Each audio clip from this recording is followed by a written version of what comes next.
שלום, בפרשת חוקת מסופר על מלחמות השם, על כן יאמר בספר מלחמות השם, את והב בסופה ואת הנחלים ארנון. חז"ל מספרים לנו שהקדוש ברוך הוא נלחם בשביל בני ישראל. כשהם נלחמו נגד סיחון מלך חשבון, הקדוש ברוך הוא דאג שבמערבים הרציניים באמת יהיה נס שישתק וישמיד את האויבים עוד בתוך המערב שלהם. רק אחרי שעם ישראל עבר וניצח, הקדוש ברוך הוא פיצל מחדש את הערים שהתמזגו, שישרו את השטח, ואז עם ישראל הבין איזה נס היה לו, איזה מערב מתוחכם חיכה לו שם, והקדוש ברוך הוא יישר את השטח. המדרש אומר שכך היה במלחמת נחלי ארנון, אבל הוא לא אומר למה הקדוש ברוך הוא הפעיל את הצורה הזאת דווקא. הרי אם הקדוש ברוך הוא רוצה ניסים גלויים כמו בים סוף, את והב בסופה כמו בים סוף, הוא יודע לעשות ניסים גלויים, השם ילחם לכם ואתם תחרישון. אז למה פה בנס נסתר? התשובה היא שכשעם ישראל רק יצא ממצרים הוא היה כמו ילד קטן. צריך לבנות בתוכו את האמון שהקדוש ברוך הוא מסוגל, שיש לנו על מי לסמוך. הקדוש ברוך הוא אמר תישענו עליי, אני אעשה הכל. אבל עכשיו רגע לפני שעם ישראל עומד להיכנס לארץ והוא יצטרך להילחם ולהתיישב ולהצמיח ולהפריח את הארץ, הקדוש ברוך הוא רוצה שנאמין ביכולותינו. הוא רוצה שנאמין ביכולת שלנו להילחם, לנצח, להצליח וליישב. נכון שהיכולות שלנו הם לא חזות הכל. ואחרי מעשה הקדוש ברוך הוא חושף אותנו לזה שהייתה פה סייעתא דשמיא מאחורי הקלעים. סייעתא דשמיא אדירה. גם במלחמה שלנו היה רגעים שזה נס ופלא, ממש.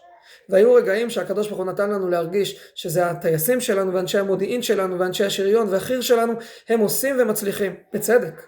אבל לאחר מעשה מתברר שהייתה סייעתא דשמיא מטורפת מתחת לפני השטח. לשתק את האויבים שלא ישתפו פעולה עם זה עם זה.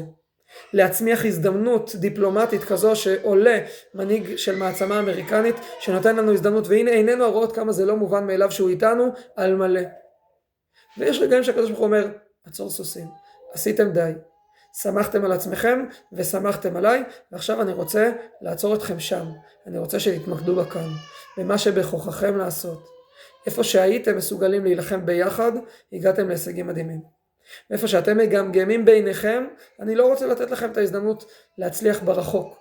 אתם זקוקים קודם כל להכיר בזה שזו לא מלחמה של נתניהו, ולא מלחמה של טראמפ, זו מלחמה של עם ישראל. איפה שעם ישראל ילחם יחד, שם יהיה ניצחון.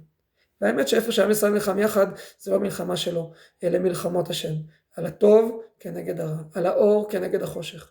שם הצלחנו ושם בעזרת השם עוד נצליח. אבל כרגע אנחנו צריכים להיערך, עם הסכם, בלי הסכם, עם מערכה, בלי מערכה, אנחנו צריכים לנצל את הזמן גם לתחבולות של בין המערכות, ובעיקר ללכידות פנימית, לגיבוש של חזית אחידה כנגד האויבים שלנו, בשם הטוב, בשם המוסר והצדק, ואז נצליח. ויש בפרשה שלנו עוד מלחמה.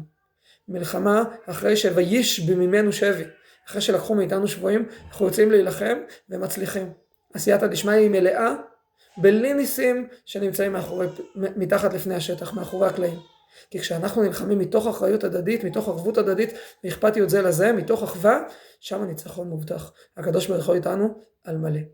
שנזכה בעזרת השם לראות ישועות, מתוך ביטחון בהשם, במה שאנחנו לא מבינים, ומתוך אמון, באמון שלו בנו, במה שבכוחנו להבין, לעשות תשובה, להגביר את האחווה, וביחד לנצח. שבת שלום.